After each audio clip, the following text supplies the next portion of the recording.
Third year Hindi साहित्य के दूसरे प्रश्न पत्र में आज हम निबंध संकलन की जो आपकी टेक्स्ट बुक है उसके अंतर्गत तीसरा निबंध क्रोध का अध्ययन करेंगे। क्रोध निबंध आचार्य रामचंद्र शुक्ल के द्वारा लिखा गया है। आपके परीक्षा में केवल निबंध से संबंधित ही प्रश्न नहीं पूछे जाएंगे, उसमें जो निबंधकार हैं और विशेष रूप से जो महत्वपूर्ण निबंधकार हैं उनसे संबंधित परीक्षा में प्रश्न सामान्य रूप से पूछा ही जाता है। उसमें आचार्य रामचंद्र शुक्ल, हजारी प्रसाद द्विवेदी, रामविलास शर्मा आदि प्रमुख हैं जिनसे संबंधित प्रश्न सामान्य रूप से आपके प्रश्न पत्र में आता है। आचार्य रामचंद्र शुक्ल की निबंध शैली की विशेषताएं अथवा आचार्य रामचंद्र शुक्ल के व्यक्तित्व और उनके कर्तृत्व को स्पष्ट करते हुए उनके निबंध शैली की विशेषताओं पर प्रकाश डालने के लिए आपसे कहा जा सकता है। तो आचार्य शुक्ल के द्वारा क्रोध निबंध जो लिखा गया उससे पूर्व हम संक्षेप में आचार्य शुक्ल के व्यक्तित्व को पहले आप जान लें, उसके पश्चात हम उसके निबंध को पढ़ेंगे।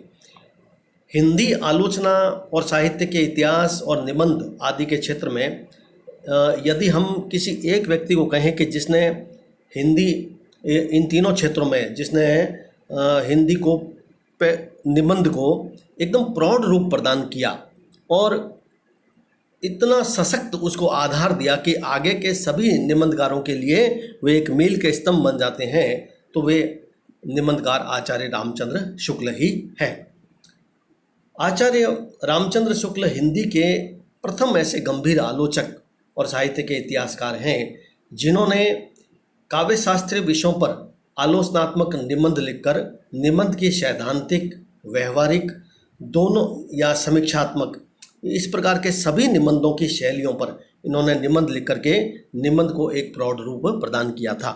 इस तथ्य को आप बहुत अच्छी तरह समझ लें कि आचार्य शुक्ल से पहले निबंध को एक बहुत हल्की रचना माना जाता था साहित्य के विधाओं में। हिंदी साहित्य की जितनी भी विधाएं हैं जैसे कहानी, उपन्यास, नाटक, तो उसमें निबंध को एक हल्की रचना माना जाता था। उसको लिखने और निबंध लिखने वाले लेखक को भी एक हल्का लेखक के रूप में हिंदी साहित्य में उसे माना जाता था। आचार्य शुक्ल ने इस धारणा को बिल्कुल बदल दिया। उन्होंने जो गंभीर निबंध लिखे और जो रोचक, सैद्धांतिक और जो समीक्षात्मक निबंध साहित्य के पाठकों के समक्ष उनके सामने आए, उस निबंध से निबंध का भविष्य ही लगभग उन्होंने तय कर दिया कि अब निबंध हल्की रचना के रूप में नहीं, निबंध एक प्रौढ़ और सशक्त रचना के रूप में साहित्य में शामिल हो गया है। आचार्य शुक्ल ने जो आपके पाठ्य पुस्तक में क्रोध निबंध लिखा है वह चिंतामणि से लिया गया है। आचार्य शुक्ल की एक बहुत महत्वपूर्ण कृति है चिंतामणि, जिसके 4 भाग प्रकाशित हुए थे। इन चिंतामणि निबंधों में आचार्य शुक्ल ने मनुष्य मन के जितने भी मनोविकार होते हैं उन सभी मनोविकारों को इतना गहन विश्लेषण किया है कि पढ़ते वक्त आपको बहुत ज़्यादा रोचकता और उनकी निबंध शैली की आप बहुत प्रशंसा भी आपको करेंगे। निश्चित रूप से आचार्य शुक्ल की जो ख्याति है वह एक बहुमुखी प्रतिभा के धनी के रूप में हैं, जिन्होंने न केवल निबंध वन आलोचना के क्षेत्र में भी हिंदी साहित्य में एक नया आयाम स्थापित किया था। उनकी कहानी 11 वर्ष का समय को तो कई विद्वान हिंदी की पहली कहानी तक मानते हैं। हालांकि इस धारणा के विपरीत में कई मत ज़्यादा हैं, इसलिए उनकी धारणा उनके द्वारा लिखी गई कहानी का पहली कहानी के रूप में जिक्र थोड़ा कम होता है, पर फिर इतनी महत्वपूर्ण कहानी है कि 11 वर्ष का समय तो हिंदी की पहली कहानी तक उसको शामिल किया गया था। आचार्य शुक्ल ने एक लाइन में मैं कहूँ आपको तो हिंदी निबंध को न केवल उन्होंने रोचकता और से परिपूर्ण किया, वर्ण उसमें इतनी गंभीरता भी प्रदान की कि हिंदी निबंध को उन्होंने विश्व स्तर तक उसका रूप प्रदान करने का प्रयास किया, जिसमें वो पूरी तरीके से सफल भी रहे थे। आचार्य शुक्ल का पाठ्य पुस्तक में जो क्रोध निबंध है उस पर उन्होंने क्रोध की संपूर्ण विवेचना की है। निबंध को आप पढ़ते वक्त अपने अपने पास किताब भी रखें, और या यदि आपके पास अभी किताब उपलब्ध नहीं है तो आप मेरे द्वारा जो छायाचित्र आपके निबंध का रूप में आपको दिया गया है उसको आप अवश्य अपने सामने रखें, तभी आपको निबंध अच्छी तरीके से समझ में आएगा। क्रोध, आचार्य शुक्ल। क्रोध दुख के चेतन कारण से साक्षात्कार या अनुमान से उत्पन्न होता है। साक्षात्कार के समय दुख और उसके कारण के संबंध का परिज्ञान आवश्यक है। 3-4 महीने के बच्चे को कोई हाथ उठाकर मार दे तो उसने हाथ उठाते तो देखा है, पर अपनी पीड़ा और उस हाथ उठाने से क्या संबंध है वह यह नहीं जानता। अतः वह केवल रोकर अपना दुख मात्र प्रकट कर देता है, और दुख के कारण पर प्रबल प्रभाव डालने में प्रवृत्त करने वाला मनोविकार होने के कारण क्रोध का आविर्भाव बहुत पहले देखा जाता है। शिशु अपनी माता की आकृति से परिचित हो जाने पर ज्यों ही यह जानता है कि दूध इसी से मिलता है, भूखा होने पर वह उसे देखते ही अपने रोने में कुछ क्रोध का आभास देने लगता है। क्रोध की एक सामान्य परिचय के रूप में हम कह सकते हैं। आचार्य शुक्ल के निबंधों को आप बहुत ध्यान से पढ़ना होगा आपको, क्योंकि उनके निबंध बहुत साधारण स्तर के नहीं हैं। हिंदी साहित्य के जो आप पढ़ते हैं, आप विद्यार्थी हैं तो, और उनके जो गंभीर पाठक हैं उनके लिए ही ज़्यादातर उनके निबंध लिखे गए हैं। क्रोध का एक सामान्य परिचय देते हुए आचार्य शुक्ल ने इस अवतरण में कहा है कि क्रोध मनुष्य के एक प्रत्यक्ष रूप से जो सामने जो उपस्थित जो चीज़ होती है, जिससे उसका साक्षात्कार होता है, उसके कारण से क्रोध की भावना उत्पन्न होती है। लेखक ने यहाँ पर स्पष्ट रूप से कहा है कि दुख का जो जिस कारण पर प्रबल प्रभाव पड़ता है और उसके कारण से हमारे मन में जो भावना उत्पन्न होती है वह क्रोध होता है। उदाहरण देते हुए उन्होंने स्पष्ट किया कि जो बालक होता है वह अपनी माता से दूध पीना चाहता है, तो वह भी रोने के अंदाज में अपनी क्रोध की भावना को प्रकट करता है। इस कारण से एक प्रत्यक्ष रूप से लेखक ने यहाँ पर कहा है कि प्रत्यक्ष रूप से उसे यह दिखाई देता है कि इस कारण से मुझे यह चीज़ प्राप्त नहीं हो रही है, और इसी कारण से मनुष्य को क्रोध की भावना उत्पन्न होती है। सामाजिक जीवन में क्रोध की जरूरत बराबर पड़ती है। यदि क्रोध न हो तो मनुष्य दूसरों के द्वारा पहुंचाए जाने वाले बहुत से कष्टों की चिर निवृत्ति का उपाय ही न कर सके। कोई मनुष्य किसी दुष्ट के नित्य 2-4 प्रहार सहता है, यदि उसमें क्रोध का विकास नहीं हुआ तो केवल आह ऊह करेगा, जिसका उस दुष्ट पर कोई प्रभाव नहीं। उस दुष्ट के हृदय में विवेक, दया आदि उत्पन्न करने में बहुत समय लगेगा। संसार किसी को इतना समय ऐसे छोटे छोटे कामों के लिए नहीं दे सकता। भयभीत होकर प्राणी अपनी रक्षा कभी कभी कर लेता है, पर समाज में इस प्रकार का प्राप्त दुख निवृत्ति चिरस्थायी नहीं हो सकती। हमारे कहने का अभिप्राय यह नहीं है कि क्रोध के समय क्रोध करने वाले के मन में सदा भावी कष्ट से बचने का उद्देश्य रहा करता है। कहने का तात्पर्य केवल इतना है कि चेतना सृष्टि के भीतर क्रोध का विधान इसीलिए है। आचार्य शुक्ल ने इस अवतरण में सामाजिक जीवन में क्रोध की आवश्यकता क्यों है उस पर बहुत सरल तरीके से पाठकों को समझाने का प्रयास किया है कि क्रोध, सामाजिक जीवन में क्रोध की जो आवश्यकता होती है वह बराबर पड़ती रहती है। यदि क्रोध न हो तो मनुष्य दूसरों के द्वारा जो पहुंचाए जाने वाला दुख है और उस जो बहुत से कष्ट होते हैं, है ना, उसकी स्थायी रूप से उसका निदान कैसे हो, है ना, उसका उपाय नहीं करे। इसलिए सामाजिक जीवन में क्रोध की आवश्यकता बराबर पड़ती है। कोई मनुष्य जो होता है वह लेखक कह रहे हैं कि कोई मनुष्य किसी दुष्ट मनुष्य के 2-4 प्रहार तो सहन कर सकता है, और यदि उसमें क्रोध का विकास नहीं हुआ है तो वह क्या करेगा। मान लीजिए कोई मनुष्य एक आदमी दूसरे आदमी को मार रहा है, तो यदि उसमें मार खाने वाले व्यक्ति में क्रोध का विकास नहीं हुआ है तो वह क्या करेगा, केवल आह ऊह करेगा, लेकिन उसका उस दुष्ट पर कोई प्रभाव नहीं पड़ेगा। दुष्ट के मन में दया की भावना उत्पन्न बिल्कुल नहीं होगी। यदि ये गुण उत्पन्न हो भी गया लेखक के अनुसार तो उसमें इतना लंबे समय लगेगा कि जब तक सामने वाले व्यक्ति का निश्चित रूप से उसका नुकसान हो जाएगा। तो भयभीत होकर के क्या होता है, मनुष्य अपने प्राणों की रक्षा करने के लिए समाज की रक्षा करने के लिए और इस प्रकार दुखों से छुटकारा प्राप्त करने के लिए या अपने भावी कष्ट से जो छुटकारा है उससे प्राप्त करने के लिए या दुष्ट लोगों के द्वारा जो दुख प्रदान किया जाता है उससे बचने के लिए सामाजिक जीवन में क्रोध की आवश्यकता बराबर पड़ती रहती है। और जिसमें यह भावना नहीं होती है वह व्यक्ति निश्चित रूप से कष्ट को प्राप्त करता है।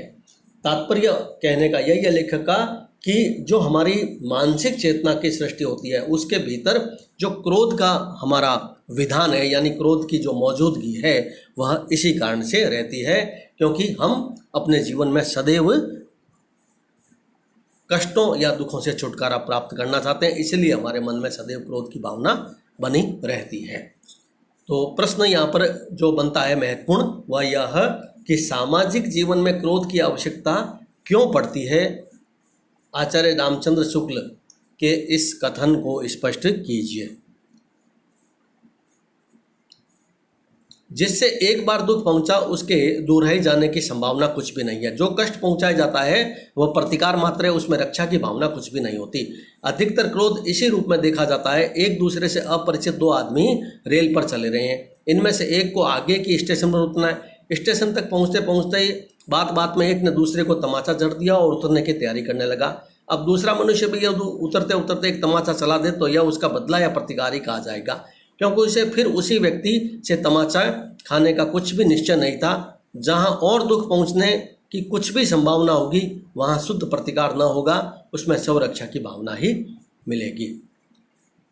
लेखक ने स्पष्ट रूप से यहाँ पर कहा है कि एक बार दुख पहुंचाए तो उसके दोहराए जाने की संभावना यदि मान लीजिए कुछ भी नहीं है तो निश्चित रूप से वह मनुष्य शांत हो जाएगा। लेकिन उसे ऐसा लगेगा कि उसके दोहराए जाने की संभावना बराबर है तो उसके मन में भी उसका प्रतिकार करने की भावना उत्पन्न हो जाएगी। जहां पर और दुख पहुंचने की संभावना होगी वहां पर कभी भी लेखक के अनुसार शुद्ध प्रतिकार नहीं होगा।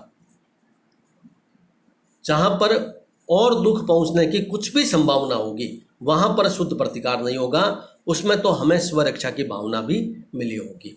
तो लेखक के यहाँ पर कहने का जो तात्पर्य यह है कि जो अपरिचित व्यक्ति होते हैं मान लीजिए, तो निश्चित रूप से वह क्या करता है कि आगे उसको कोई और दुख की भावना नहीं मिलेगी, इसलिए कष्ट पहुंचाए तो तुरंत वह वापस उसको कष्ट दे देगा। एक ने तमाचा जड़ाए तो वापस उसको हाथों हाथ उसको दूसरा सामने वाला व्यक्ति तमाचा जड़ देगा, क्योंकि उससे उसे भावी जीवन में किसी प्रकार के कोई दुख पहुंचने की संभावना नजर नहीं आती है।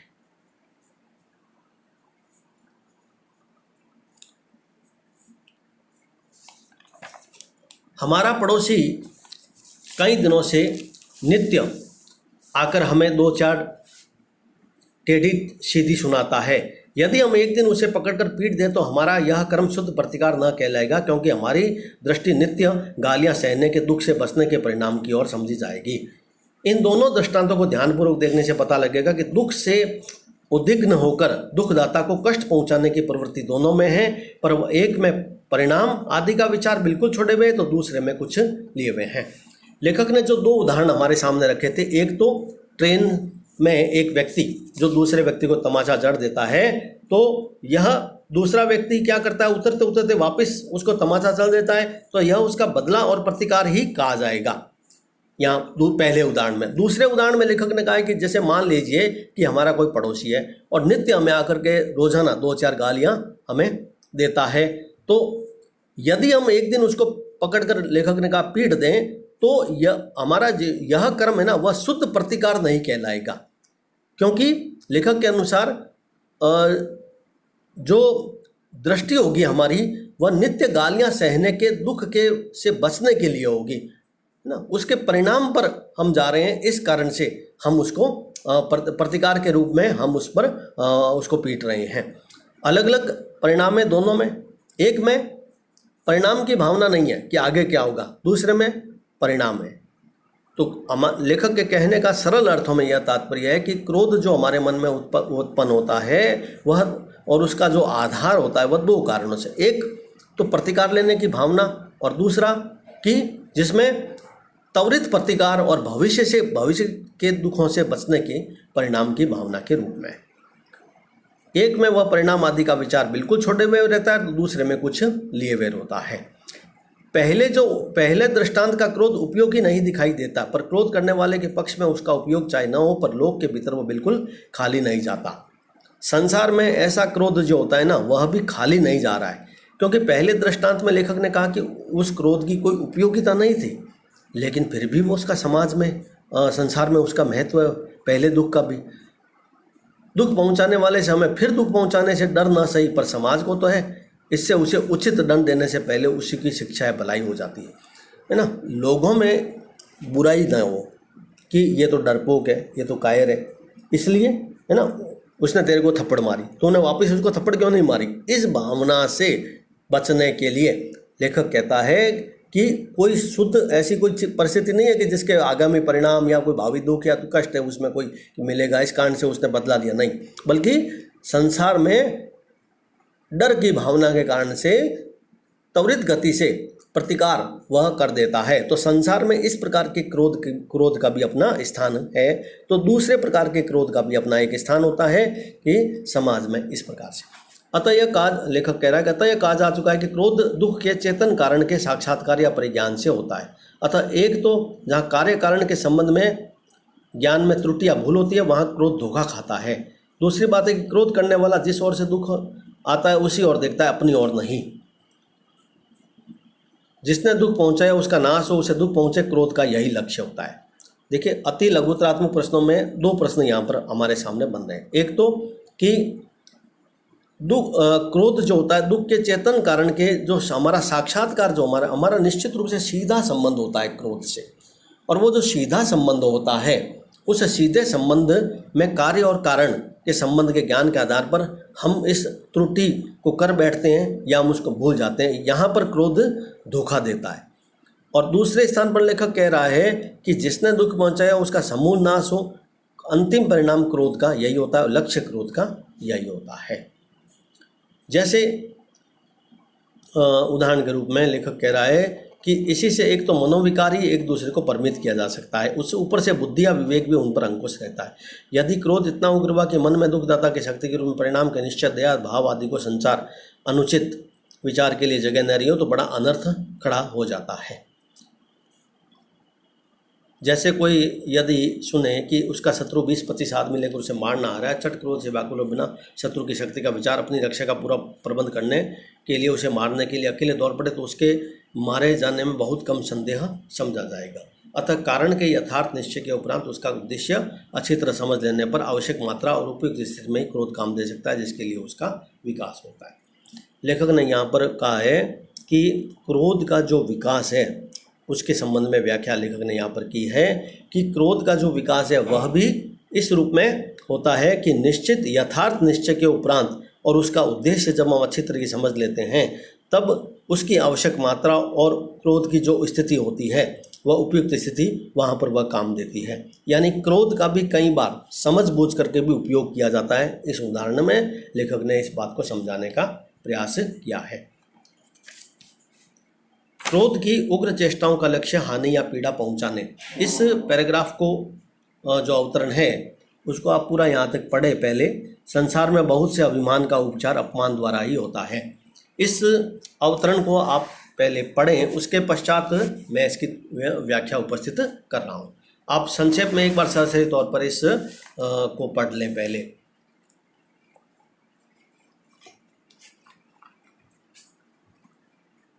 यहाँ पर लेखक ने क्रोध की उग्र चेष्टाओं का जो लक्ष्य है वह क्या है, हानि या पीड़ा पहुंचाने के रूप में लेखक ने यहाँ पर संबोधन किया है। देखिए, यहाँ पर इस अवतरण में निश्चित रूप से यह जो निबंध है इसमें क्रोध के मनोवेग के स्वरूप और उसके उपयोग पर एक मनोवैज्ञानिक अध्ययन हमने अब तक इसका देखा है आचार्य शुक्ल के इस क्रोध निबंध का। क्रोध मनोवेग का जो स्वरूप है उसका विश्लेषण इस अवतरण में आचार्य शुक्ल कर रहे हैं कि जो दुख के चेतन कारण के रूप में जो हमारा साक्षात्कार या परिज्ञान होता है उससे हमारा क्रोध उत्पन्न होता है, और स्वरक्षा या लोक की कल्याण की भावना से जो प्रेरित क्रोध होता है वह उदात्त, श्रेष्ठ और वरेण्य होता है। क्रोध मनोवेग का उद्देश्य और परिणाम सुंदर और उपयोगी होने पर ही वह लाभकारी हो सकता है। यह बात इस अवतरण में विशेष रूप से आपके सामने आई है। क्रोध की जो उग्र चेष्टाएं होती है, जैसे उग्र चेष्टाएं, जैसे हमारा मुंह, मान लीजिए क्रोध करते हैं तब क्या होता है, उग्र चेष्टाओं में हमारा मुंह लाल हो जाता है, भौहें चढ़ जाती है, नाक फड़कने लगता है, हमारी जो मुख की जो आकृति होती है ना वो बदल जाती है, और उसका लक्ष्य क्या हो जाता है, दूसरों को कष्ट पहुंचाना। और उस में व्यक्ति केवल क्या कहता है, भय का संचार होता है उसके अंदर। क्रोध को व्यक्त करने वाली इन उग्र चेष्टाओं को यदि हम देखें तो अपने क्रोध पात्र को वह पीड़ा या हानि न पहुंचाकर केवल उसे भयभीत करना चाहता है। लेखक यहाँ पर इस अवतरण में इस बात को स्पष्ट कर रहा है कि हम अपनी आकृति के माध्यम से क्या कर रहे हैं कि दूसरे व्यक्ति को भयभीत कर रहे हैं, और क्रोध के भाव को परिपूर्ण होकर हम इसको स्पष्ट कर रहे हैं। क्रोध का सक्रिय रूप से मारपीट, खून खराबा या अन्य शारीरिक क्षति रूप में प्रकट होता है। क्रोध का जो सक्रिय रूप होता है ना, वह लेखक ने यहाँ पर स्पष्ट किया है आगे के अवतरण में कि क्रोध का जो सक्रिय रूप होता है वह क्या है, वह मारपीट के रूप में, खून खराबे और किसी को शारीरिक क्षति पहुँचाएं, इस रूप में अधिक से अधिक है। यानी अधिक से अधिक चोट हानि पहुँचे, जिससे क्रोध पात्र को दुख होता है। क्रोधी को शांति भंग करने वाला, दूसरे को हानि पहुंचाने वाला घोषित करके उसे दंडित किया जाता है। इस अवतरण में यहाँ तक जो आपके सामने अवतरण है कि जिससे उसका सिर फटने से उस समय नहीं तो आगे दुख पहुंचेगा, यानी लेखक के कहने का जो यहाँ पर आशय है हमारे सामने वह यह कि क्रोध का जो वेग होता है वह इतना प्रबल होता है कि मनुष्य कभी यह विचार ही नहीं करता कि उसमें दुख पहुंचाने की इच्छा भी थी या नहीं। मान लीजिए, लेखक ने कहा कि अचानक जैसे मान लीजिए कि आपका कोई व्यक्ति पैर कुचल देता है, तो आप क्या करोगे, उसको तुरंत मारोगे। मान लीजिए व्यक्ति नहीं है और आप किसी ठोकर खा करके किसी कंकड़ पत्थर से ही आप गिर गए हो, तो आप क्या करोगे, उस कंकड़ पत्थर को उठाकर जोर से फेंकेंगे। तो यहाँ पर लेखक ने कहा कि क्रोध का जो वेग होता है ना वह बहुत ही प्रबल होता है। उसमें मनुष्य यश अपयश, हानि लाभ आदि, पाप पुण्य पाप आदि का कोई विचार ही नहीं करता है और उसे चूर चूर करता हुआ आगे बढ़ता है। इस अगले अवतरण में आप पढ़ें पहले, फिर मैं उसकी व्याख्या उपस्थित करूंगा आपके समक्ष। क्रोध सब मनोविकारों में फुर्तीला है। पहले आप इसका अध्ययन करें अवतरण का, उसके बाद मेरे व्याख्यान को सुनें। क्रोध सब मनोविकारों में फुर्तीला है। लेखक ने कहा कि क्रोध जो होता है ना, मनुष्य के अन्य जितने भी मनोविकार हैं, हमारे कौन अन्य मनोविकार है ना, समझते हो आप कौन कौन से, चाहे वह जैसे लज्जा हो, घृणा हो, ग्लानि हो, इन सब पर आचार्य शुक्ल ने निबंध लिखा है यहाँ पर। तो लेखक के कहने का आशय है कि जितने भी हमारे मनोविकार हैं उन सब मनोविकारों में सबसे फुर्तीला जो है ना क्रोध होता है। कारण कि जैसे मैं आपको अभी मान लीजिए कि आप को डांटता हूँ तुरंत, है ना, तो आप क्या करेंगे, प्रत्यक्ष रूप से मेरे सामने नहीं है, फिर भी आप क्या व्यक्त करोगे, मेरे प्रति क्रोध की भावना तुरंत व्यक्त कर दोगे। इसलिए लेखक ने कहा कि हमारे मन में प्रेम, घृणा, लज्जा, ग्लानि तो बाद में आएगी, लेकिन क्रोध की भावना अन्य जो हमारे भाव है उनसे सबसे पहले आएगी। दया और क्रोध से यहाँ तुलना करते हुए लेखक ने यहाँ पर अवतरण को किया है, स्पष्ट रूप से यहाँ स्पष्ट किया है कि एक क्रूर कुरुमागी किसी अनाथ अबला पर अत्याचार कर रहा है। हमारे हृदय में उस अनाथ अबला के प्रति क्या दया उमड़ रही है, पर दया की अपनी शक्ति को त्याग कर कोमल व्यवहार तक होती है। यदि वह स्त्री अर्थ कष्ट में होती है तो उसे कुछ देखकर हम अपनी दया के वेग को शांत कर लें, पर यहाँ तो हम उस अबला के दुख को दूर करने का उपाय सोच रहे हैं और उस अबला के दुख का कारण मूर्तिमान अतः अपने विरुद्ध प्रयत्नों को ज्ञानपूर्वक रोकने की शक्ति करने वाला देखते हैं। ऐसी अवस्था में क्रोध ही उस अत्याचारी के दमन के लिए उत्तेजित करता है, जिसके बिना हमारी जो दया है वह व्यर्थ हो जाती है। लेखक ने यहाँ पर इस अवतरण में ये कहा है कि क्रोध जो सब मनोविकारों में जो सबसे फुर्तीला है ना, लेखक ने यहाँ पर एक उदाहरण देते हुए स्पष्ट किया है कि मान लीजिए कोई अत्याचारी व्यक्ति है, कोई दीनहीन दुर्बल जो स्त्री है उस पर अत्याचार कर रहा है, तो हमारे मन में क्या होगी, दया की भावना होगी। लेकिन लेखक ने कहा कि वह दया की भावना जो है ना, वहाँ क्रोध ने ही हमारी दया की रक्षा की है। यानी दया की रक्षा करने वाला भी कौन है, क्रोध है। अन्यथा दया का क्या मूल्य रह जाता है यहाँ पर। हमारे मन में उस अत्याचारी व्यक्ति को रोकने के लिए, है ना, उसकी अबला की सहायता के लिए हम आगे बढ़े। तो यहाँ पर हमने क्या किया, एक प्रकार से दया की भावना हमारे मन में आई। तो कहने का से तो यह होना चाहिए कि दया सबसे पहले मनुष्य में आती है। लेकिन लेखक ने ये कहा कि ऐसी बात बिल्कुल नहीं है। कारण यह है कि यहाँ काम तो क्रोध ही तो कर रहा है, लेकिन यश दया को मिल रहा है। इसलिए लेखक ने कहा है कि ऐसे अवसरों पर यदि क्रोध दया का साथ न दे तो दया का जो अपना स्वभाव होता है, वह स्वभाव, उसका जो परिणाम होता है, वह उपस्थित हो ही नहीं सकता। क्योंकि जब तक हमारे मन में घृणा मनोविकार उत्पन्न नहीं होगा, क्रोध उत्पन्न नहीं होगा, तब तक हम उस दया की भावना की सुरक्षा नहीं कर पाएंगे।